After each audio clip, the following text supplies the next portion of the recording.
자, 경에 이르기를 사주에 상관이 있는데 관성운으로 행하면 반드시 상해를 당한다. 상관 경관이 되면 안 좋다겠죠?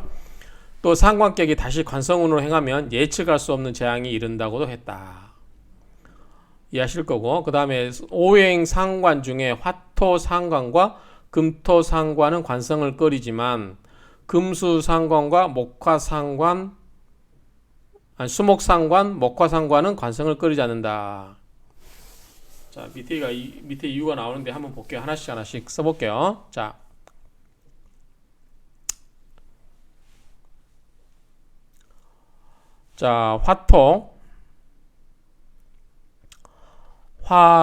화생토가 이렇게 상관이 되겠죠?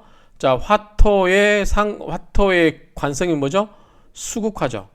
그러니까 수가 관성이 되는 거죠. 이 구조에서 수가 오고, 그 다음에 토생금이죠. 이렇게 상관이 오는데 토의 관은 목이죠. 자, 이 상관. 그 다음에 금수상관, 금생수. 자, 금수상관 이렇게 하는데 금의 관성은 화죠. 그 다음에 수목 상관의 수의 관은 토죠. 토. 그 다음에 목화의 상관에서 목의 관은 금이죠. 자, 이 구조에서 이 화토, 토금 상관은 관성을 끓인다 이거죠. 이건 안 좋다는 거고, 이거는 오케이라는 거죠. 이 세 개는 왜 그런가 보면, 자, 화토 상관격에서는 수를 끓이는 이유가 뭐냐? 자, 관성 수죠. 이 일간이 화니까. 자, 왜 끓이냐면 수 관성이 토 상관의 극을 두려워한다. 토국수로 극을 하죠. 토국수로. 그러니까 관성 수는 토를 두려워해요. 상관이 관을 극하기 때문에 두려워하죠. 그리고 토는 이 수를 얻어도 아무 유익함이 없어요. 그렇기 때문에 안 좋다는 거죠. 그래서 이거는 상관 경관이 되는 거죠. 상관이 관을 본게 돼요. 경관을. 이것은 안 좋다. 서로 주고받는 유익함이 없다라고 보는 거죠. 두 번째, 토금 상관. 자, 토금 상관이면 토를 극하는 것은 목이기 때문에 목이 오죠. 자, 관은 뭐예요? 상관이 금금목으로 극을 해버리죠. 두려워해요, 목이.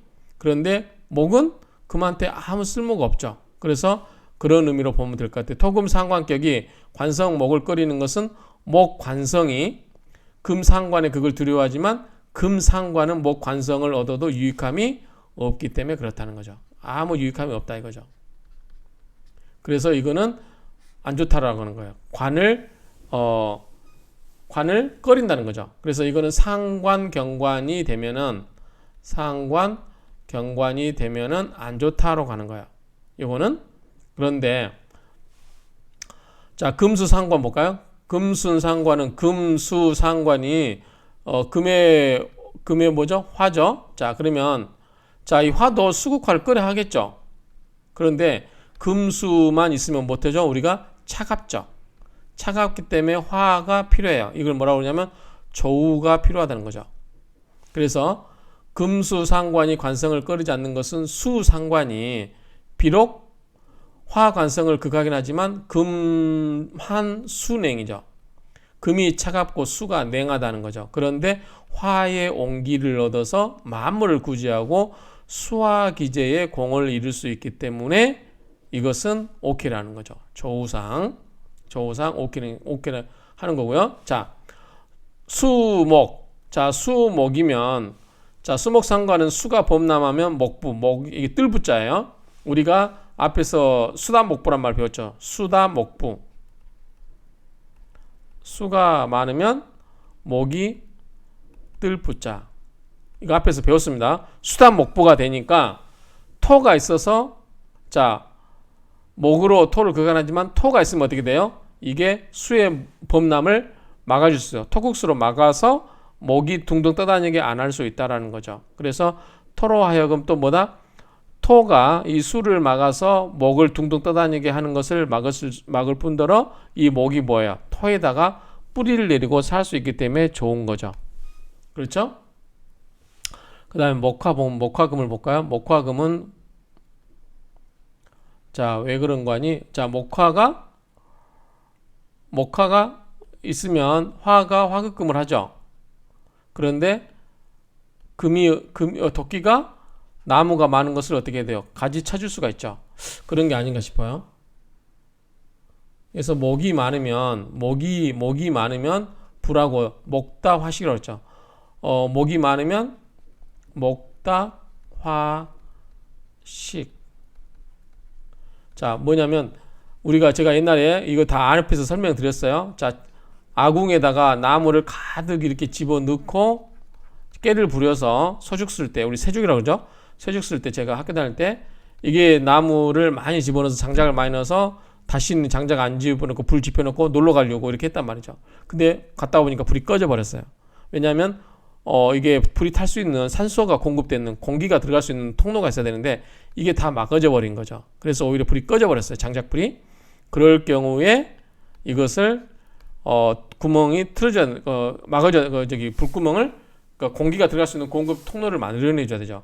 그런데 뭐냐면 이때 금이 와서 금금목으로 장작을 펴주죠. 도끼가 와서 나무를 베주는 거죠.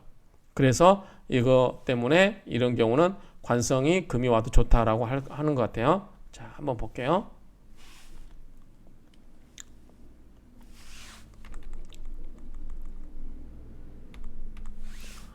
목화상관은 경우는 목이 번성하면 화는 꺼지게 된다. 금 관성 없이는 목화 통명할 수 없고 금은 화를 얻지 못하면 그릇을 이룰 수가 없기 때문에 그렇다.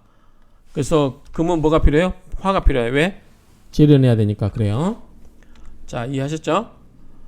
어쨌든 목다화식을 막을 수 있는 것은 도끼로 나무를 쳐서 장작을 만들어줘야 되고 또 화는 금은 화를 얻어야만 재련돼서 그릇을 만들 수 있기 때문에 그렇다는 거죠.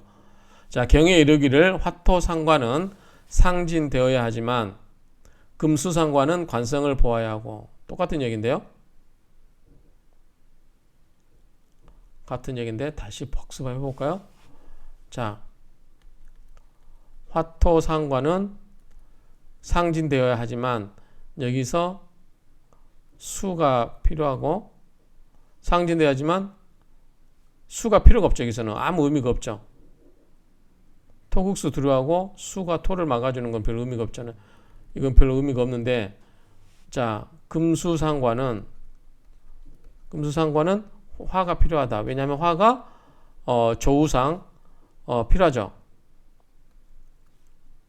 관성을 필요하고 요거는 필요가 없고 자, 목화상관은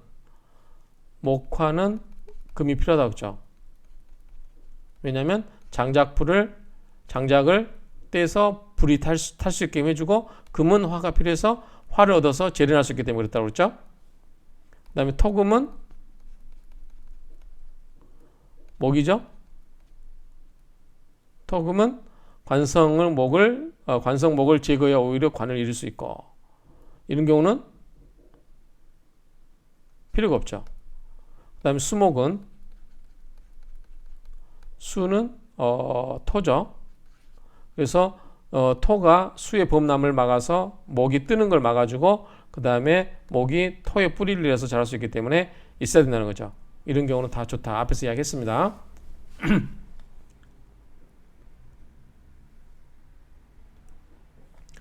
그 다음에 상관, 상진 역시 복이 될 수 없는 것이 있고 상관, 경관 역시 재앙이 될 수 없는 것이 무슨 말이 이게 지금 상관, 상진은 무조건 좋은 거로 봤죠 앞에서. 그런데 복이 될 수 없는 경우도 있대요. 자, 상관, 상진은 관이 없기 때문에 무조건 좋다. 그 다음에 상관, 경관 보면 무조건 안 좋다고 했죠. 그런데 역시 이런 경우도 복이 될 수 있는 경우도 있다. 재앙이 될 수 없는 경우도 있다. 그러니까 경우에 따라 다르다는 거죠. 자, 한번 명절을 보겠습니다. 상관, 상진이면 원칙적으로 다 복이 있다고 했어요. 근데 복이 될 수 없는 명조가 있다고 합니다. 자, 이 명조가 그래요. 자, 한번 볼게요. 왜 그런가?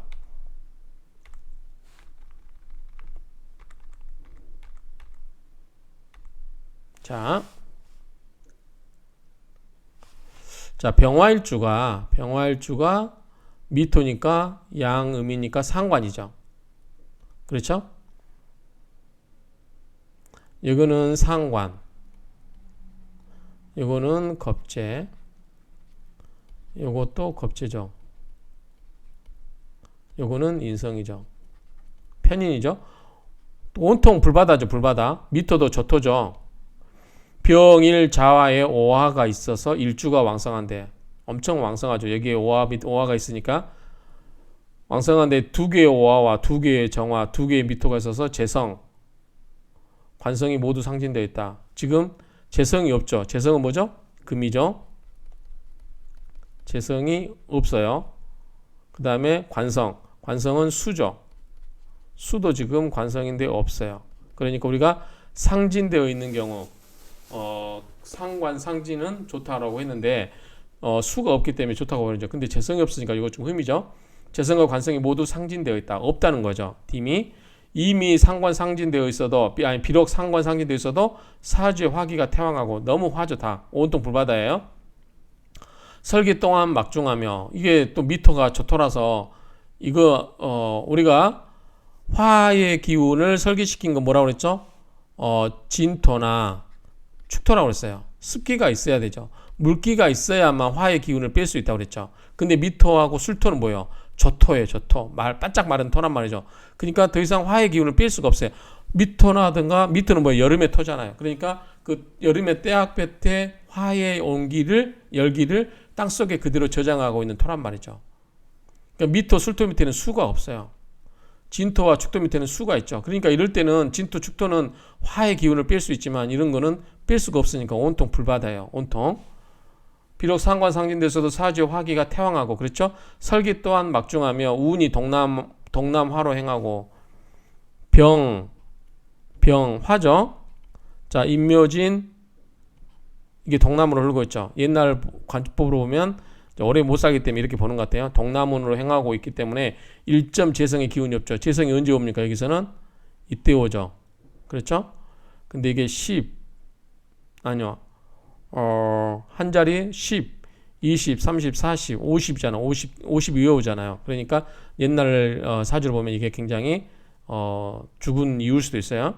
그러니까 재성의 기운이 없으니 일간이 의지할 곳이 없어 매우 비난한 명절이다. 재성이 없으니까 그래요. 이는 결코 상관 상진된 것이 아니다. 신왕에도 좋은 명의를 할 수 없다. 신왕에서 뭔가 얻을 수 있는 게 없잖아요. 신왕하려면 재성이 있는 게 제일 좋겠죠. 그 다음에 살이 와도 이때는 견딜 수 있어요. 살이. 편관이 와도 충분히 견뎌낼 수 있어요. 그걸 해봤자 내가 워낙 강하니까. 그렇죠? 또 식신이 와는 것도 좋은데 식신은 내 기운을 설계시켜야 되는데 여기서 미토가 좋더라서 식신도 제대로 했다고 볼 수도 없어요. 그렇기 때문에 이게 좋지가 않다라는 의미로 보여집니다. 식신이 되면 또 뭘로요? 재성으로 연결되는 게 좋죠. 식신생재로 식상이 재성으로 식생재로 가는 게 제일 좋겠죠. 아무튼 그렇게 보시면 좋을 것 같고 그래서 상관 상진이라고 해도 꼭 좋은 명조가 아니다. 그런 경우가 있단 말이죠. 그 다음에 자 상관 경관이 우리가 일반적으로 안 좋다고 그랬죠. 상관 경관 지금 앞에서 이야기하는 거예요. 상관 상진 여기 있죠. 상관 상진도 좋다고 하는데 안 좋은 경우도 있다 그 말이에요. 안 좋은 경우도 상관 경관은 일반적으로 안 좋은데 좋은 경우도 있다 이 말이에요. 재앙이 될 수 없는 명조가 있다. 한번 볼까요? 자 간목일주가 사주의 신금 관성이죠. 신금 그 다음에 정화 상관이 있어요. 천간이 이렇게 있어요. 관성이 왕한 가운데 가을에 출생했다. 그러면 가을에 출생하려면 신유죠. 신유인데 정관격이 되려면 정관격이 자 신금이 정관이죠. 정화 상관이 자 해수나 자수 위에 해수겠죠. 자는 없죠. 정화 밑에 자는 올 수가 없죠. 우리 육식갑자에서 그러니까 정에 해수가 있거나 그러면 해수에서 수국화로 되기 때문에 정화가 맥을 못 추죠. 그다음에 있거나 오화가 임수와 개수화 있으면 자 여기 오화가 있다고 할게요. 아니죠. 오화가 밑에 있어야죠. 지지니까. 그리고 임수와 개수 밑에는 있을 수가 없죠. 오화는 임수, 이모 밑에 있겠죠. 맞나요?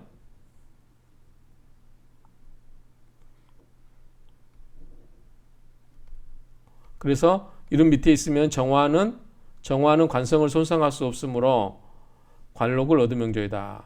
더욱이 세운에서 관이 상생되는 운을 만나면 모두 길하지만 일간이 약한데 재성을 만나면 흉하다. 일간이 약하면 뭐가 와야 되죠? 인성이 와야 되죠. 근데 재성을 만나면 제극인으로 해버리기 때문에 흉하다는 거예요. 이것은 결코 상관격이 아니다. 관성이 있다 해도 좋은 명으로 볼 수 없다. 지금 관성이 이건데 이게 있다고 해도 좋은 명으로 볼 수 없다는 거죠. 이해되십니까?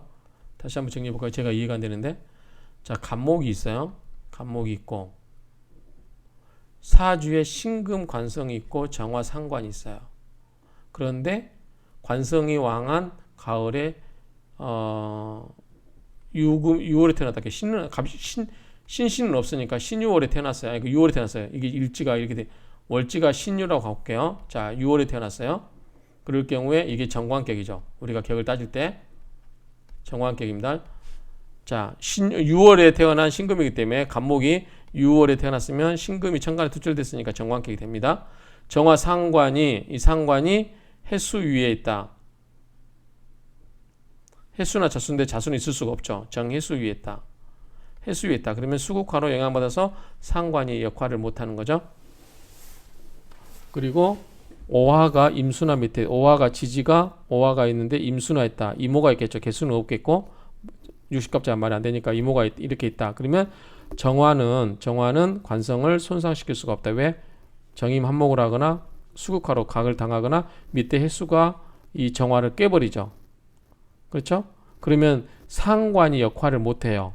정관은 떴지만 정관은 투철되어 있는데 원래 상관이 있으면 상관이 정관을 상하게 해야 되는데 이 상관이 밑에 이 해수라든가 인수에 의해서 다 극을 당해버리죠. 그러면은 이 관이 보호되고 있는 거죠.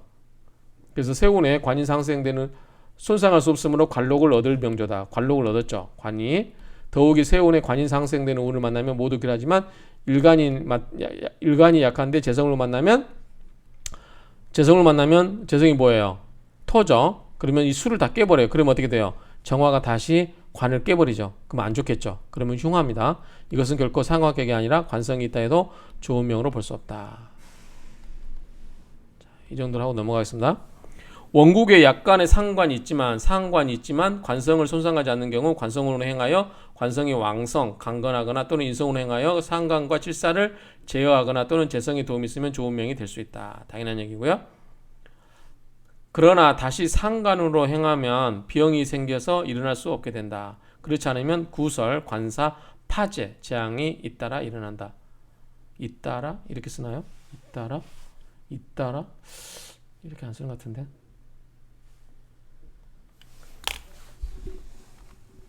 잇따라 이렇게 쓰지 않나요? 잇따라 일어난다. 자, 그 다음에 보시면 원국에 재성이 있고 재성운으로 행하면 공명과 관록을 이룰 수 있지만 자, 재생관으로 가죠. 재생관 재에서 관으로 생해주니까 그래요. 관으로 정관과 칠살운으로 행하거나 재성이 쇠폐한 운으로 행하면 재물과 관록을 잇던가 송사가 아니면 상복을 거듭 잇게 된다.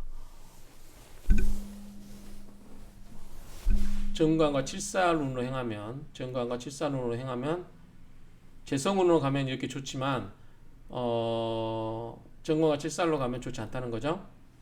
사주의 상관 중에 연관 상관이 가장 심하다. 연관 상관이 가장 심하다. 이것을 복의 기반이 손상된 것이란다. 연관은 누구죠? 우리 조상자리죠.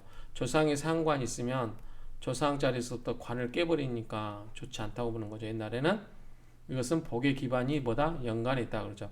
연간에 있는 복의 기반을 깨버린 손상된 거기 때문에 안 좋다는 거죠. 연간의 상관은 종신토록 제거할 수가 없다. 처음부터 영향을 미치다는 거죠. 상관이기 때문에 근에 해당되죠. 근묘화실이죠. 우리가 근에 해당되기 때문에 평생토록 영향을 미친다 그 말이죠. 만약 월지에 거듭 상관이 있으면 일간을 손상하는 칠사보다 더욱 심하다. 자, 예컨대 간목일주에 신금을 정관을 하죠. 신금을 정관을 하는데 정묘년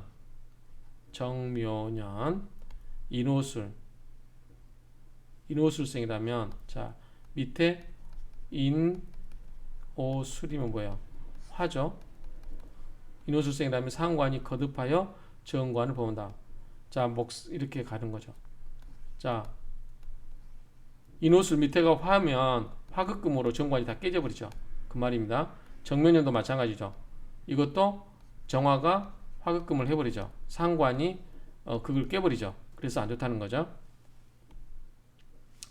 또한 묘목은 양인으로 자 이 일간 간목에 비해서는 겁재니까 이게 양인이에요. 양인으로 배록 충마한다. 배는 뭐죠? 등배자 배신한다는 거예요. 록을 배반하고 마를 쫓아버리는 거예요. 마는 뭐다? 마는 재성을 의미해요. 마는 재성을 의미한다. 자 배록은 상관이 정관을 손상하는 것을 배록. 즉 녹이라고 하는 것은 우리 옛날에 관이죠. 관록을 배반한다. 그러니까 손상한다는 얘기예요. 관록을 옛날 우리가 관록이라고 했죠. 관록을 배반한다. 즉 등배자니까 배반한다. 즉 녹을 손상시킨다. 정관을 손상시킨다. 충마는 뭐냐면 쫓출쭉 말마예요. 그러니까 말을 쫓아버리는 거예요. 옛날은 말은 뭐다? 재산에 있어서 중요한 부분이었죠. 뭐 짐을 날르거나 뭐 여러 가지. 근데 그런 걸 뭐예요? 재성을 손상시키는 거죠. 그래서 겁재양인이 재성을 손상시키는 것을 충마한다. 자, 재성을 손상시키는 누구예요? 겁재양인이겠죠. 겁재양인이 자, 겁재는 일간과 다른 음양이죠. 그 다음에 양인도 마찬가지죠. 다른 거죠. 겁재양인이 재성을 손상시키는 것을 충말한다. 배록은 상관이 정관을 손상하는 것이다. 우리가 이 정도는 알아두면 좋을 것 같아요. 배록 충마. 배록은 관록을 손상시키는 거니까 상관이 정관을 손상시키는 거고 충마는 많은 재성이기 때문에 재성을 쫓아버리는 거니까 재성을 손상시키는 것. 그건 누구다? 극재죠. 극재. 재성을 극하는 것은 아예요. 아에 누가 들어가 있다? 비경과 겁재가 들어가 있다고 그랬죠. 이 겁재가 즉 겁재는 누구다? 양인이라고 할 수 있죠. 양인이 재물을 깨버리는 것, 손상하는 것을 우리가 충마라고 한다. 그래서 이런 것은 배록 충마란 말을 우리가 좀 이해할 필요가 있다라고 생각이 됩니다. 참고적으로 알아두시면 좋을 것 같아요.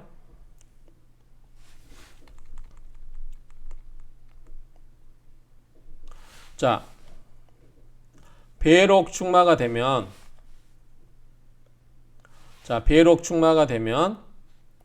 관직에서 물러나거나 조상의 음덕을 손상한다. 운이 관성운으로 행하거나 세운에 다시 실살이 왕성하여 일간이 쇠약한 운을 행하면 반드시 재앙이 있다. 일간이 쇠약해지면 안 되겠죠. 관이나 칠살이 오면 일간을 극하니까 일간이 쇠약해지죠. 일간은 신왕하고 봐야 된다 그랬죠. 대체로 상관격은 일주가 건왕한데 다시 상관으로 가면 어떻게 돼요?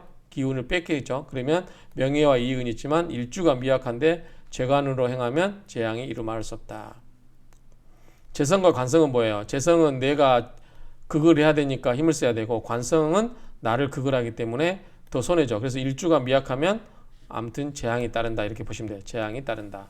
일주가 건강하면 다시 상관을 가도 내가 건강하기 때문에 아생 식으로해서 충분히 하고 또 상관은 뭐예요? 식생재로 가는 거고 재는 다시 관으로 가는 거죠. 그러니까 명예와 이익이 있다 그 말이죠. 일간이 건강하다. 일간이 신앙하다 하면은 내가 기운을 빼서 내 재주껏 내 역량을 펼칠 수 있고 그 펼친 역량으로 해서 재물도 만들고 만든 재물로 명예도 얻을 수 있다. 그러니까 일간이 건강해야 된다는 것은 당연한 거죠. 일간이 미약한데 재성으로 가도 감당이 안 돼요. 재다신약 그 다음에 관이 들어오면 또 내가 극을 당하죠. 그러니까 내가 견딜 수가 없어요. 그러니까 이런 경우는 내가 감당하지 못할 재앙이 따를 수 있다. 이렇게 보시면 되겠죠. 자, 상관이 투출하면 상관을 합구하거나 극하는 것이 좋다. 그러겠죠. 자, 갑일이 간목일주가 정화를 받다. 그러면은 임수가 오면 좋겠죠. 정임합목으로 해서 이걸 없애버릴 수 있죠. 정화를 합구하거나 개수가 나타나서 수국화로 극을 하는 거. 이것도 나쁘지 않다 얘기죠. 자, 사원독보라는 여기 보면 이런 말이 있나 봐요. 상관이 관성을 보면 온갖 재앙이 일어나고, 그렇죠. 상관이 관성을 보면 재앙이 일어나고, 세운의 관성을 합거를 하면 반드시 높은 관직에 오른다. 상관격은 명중에 가장 끓이는 격이다. 상관격은 왜 끓이냐면 관을 깨버리니까 그렇죠. 관을 상하게 하니까 지금까지 우리가 옛날 사주는 전부 뭐다? 관을 책으로 쳤어요. 관을. 그래서 관을 다치게 하니까 가장 꺼려하는 거죠. 만약 인성과 재성이 있으면 부귀할 수 있다. 왜냐하면 재성이 있으면 상관의 기운을 재성으로 빼고 재성이 다시 관을 생해주죠. 그렇죠? 그 다음에 인성이 있으면 인이 상관을 극을 해버리죠. 그러니까 이 관이 안 다칠 수 있으니까 좋게 보는 거예요. 자, 상관이 재성을 보면 관직이 높고 재물 또한 풍족하다. 그렇죠? 상관은 비상한 재주라고 그랬어요. 비상한 재주로 상관 생재, 재성을 생해주니까 돈을 많이 벌 수 있죠. 돈을 많이 벌면 풍족하고 또 잘하면 관직도 살 수 있죠. 그렇게 보시면 되고요.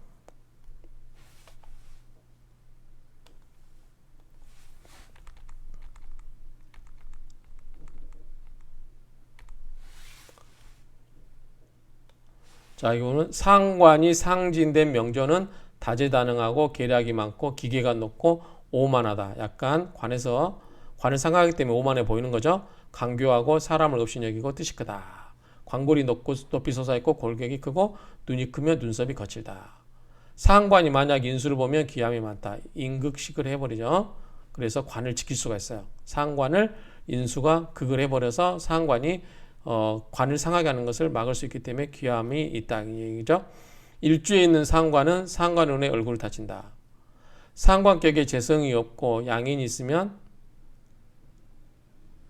행위가 간사하고 잔재를 부린다. 자, 상관은 나가 생하죠? 나와 같은 게 뭐죠? 양인이죠. 그래서 상관을 생조하죠. 근데 재성이 없으면 결과물은 없고 이 상관만 왕해지는 거죠. 그러면 상관의 기질만 세지는 거죠. 그러면 행위가 간사하고 잔재주를 부린다. 상관을 거듭 만나면 반드시 고생스럽고 노고가 많다. 관을 깨버리니까 그러겠죠. 상관이 많고 신앙에 의지할 곳이 없으면 승도나 예술가이다. 그렇죠? 상관이 많고 내 밥그릇을 다 깨버리니까 관을 깨버리는 거는 옛날에 다 밥그릇이에요. 내 밥그릇을 깨버린다. 내가 의지할 관을 다 깨버리면은 그리고 재성이 없으면 어떻게 돼요? 재성이 없으면 이 의지할 곳이라는 것은 식생재 즉 상관으로 재성을 키우거나 뭔가를 좀 할 수 있는 게 있어야 되는데 결과물이 없으면 어떻게 돼요? 의지할 곳이 없죠. 그러면은 당연히 승려가 되거나 예수가가 되겠죠. 상관격에 재성과 인성이 있으면 그래도 좋겠죠. 재성을 키우니까요. 그다음에 상관 상진된 명조는 관운으로 향해도 무방하다. 상관 상진이 상관이 다 상진해 버렸으면 어떻게 돼요? 관을 다치게 하지 않아도 되기 때문에 관운으로 가도 무방하다 이 얘기죠. 내용이 굉장히 기네요, 이게.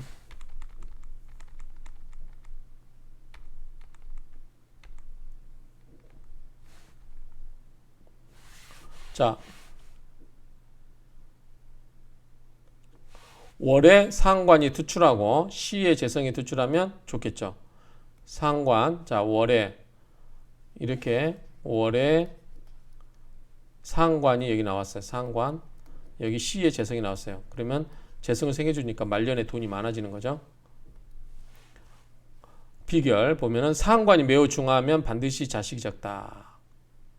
상관이 중하면 자식이 적다. 왜냐면 이거 여러분 이해되십니까? 이거는 남자예요. 남자에게 있어서는 뭐죠? 자식이 관이에요. 관. 자식 눈치 보고 눈치 주는 사람이 자식이잖아요. 그렇죠? 왜 관이냐면 자, 간목에게 있어서는 천은 뭐예요? 기토죠. 재성이니까. 토는 재성 여자 입장에서는 뭐죠? 이 생해주는 게 뭐죠? 자식이죠. 뭐냐면 토생금이에요. 그러면 금은 남자 입장에서는 관이 되는 거죠. 그렇죠? 근데 상관이 중하다는 건 뭐죠? 관을 극해버리는 죠. 관이 뭐죠? 자식이잖아요. 그러니까 자식을 다치게 하는 거니까 자식이 없어지는 거예요. 자식을 낳기 힘든 거죠. 그래서 상관이 중하면 이 관이 약해지기 때문에 남자에게 있어서 관은 자식이기 때문에 자식을 보기가 힘들다. 자식이 적다. 이런 이야기예요. 논리가. 연애 상관이 있으면 부모가 온전하지 못하고 월에 상관이 있으면 형제가 온전하지 못하고 그렇죠? 자, 여는 뭐죠? 근, 부모, 조상 자리고, 월은 뭐예요? 부모나 형제 자리고, 일은 나고, 뭐요? 시는 자식이잖아요. 그래서 월에 상관 있으면 형제가 온전하지 못하고, 시에 상관 있으면 흉악하고 완고하고, 일에 상관 있으면 처첩이 현명하지 못하고. 왜냐하면 처첩이 뭐예요? 처첩 입장에서는 관이 남편인데 상관이 있으면 어떻게 돼요? 남편을 극하기 때문에 현명하지 못하고. 그런 의미인가요? 상관이 상징되면 주로 신분이 높고 신왕하면 길하고 신약하면 흉하다. 요거는 만고불변의 진리예요. 신왕하면 길하고 신약하면 흉하다. 상관이 설기되면 재성이 되죠. 식생재. 신왕하면 재성이 길하지만 관성이 강하고 인성이 없으면 흉하다. 그렇죠? 관성을 깨잖아요. 이해되시죠? 그림 그려가면 그림 그려보세요, 여러분들이. 자, 상관이 상징되면 상관이 상징되지 못하면 안 좋겠죠. 갑작스러운 재앙을 막을 수가 없고. 왜냐하면 상진이 돼버려야 되는데 상관이 상진이 안 되니까. 그렇죠? 상관이 재성을 만나면 재성이 커지죠. 만나면 형통하고 여유로운 복이 있다. 칠살이 함께 오면은 질병으로 근심 있고. 왜냐하면 상관이 칠살을 또 건드리죠.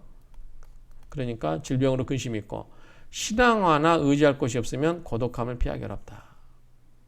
상관이 겁재를 만나면 재물을 모아도 버들개지가 바람에 날리듯 하고, 즉 재물이 없어지겠죠.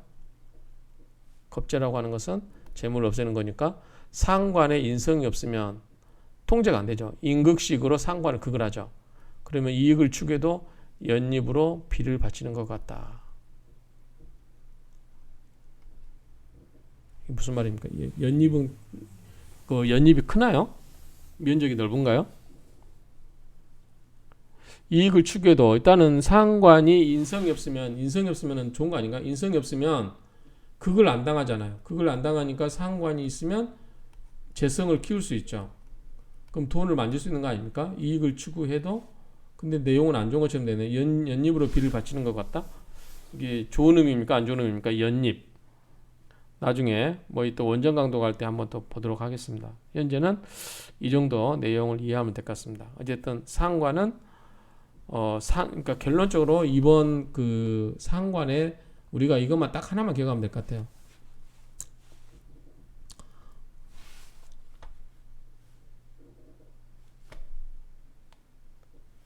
(12시가) 됐네요. 좀 무섭더라도 참으세요. 저녁 자정이 되면 불이 꺼집니다. 불을 좀 켜고 오겠습니다. 자, 결론적으로 이야기하면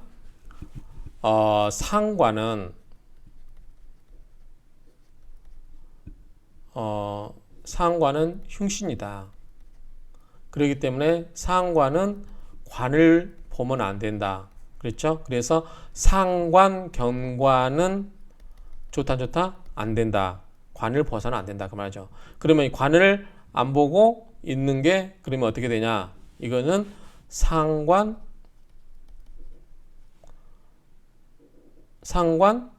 상진이야 된다.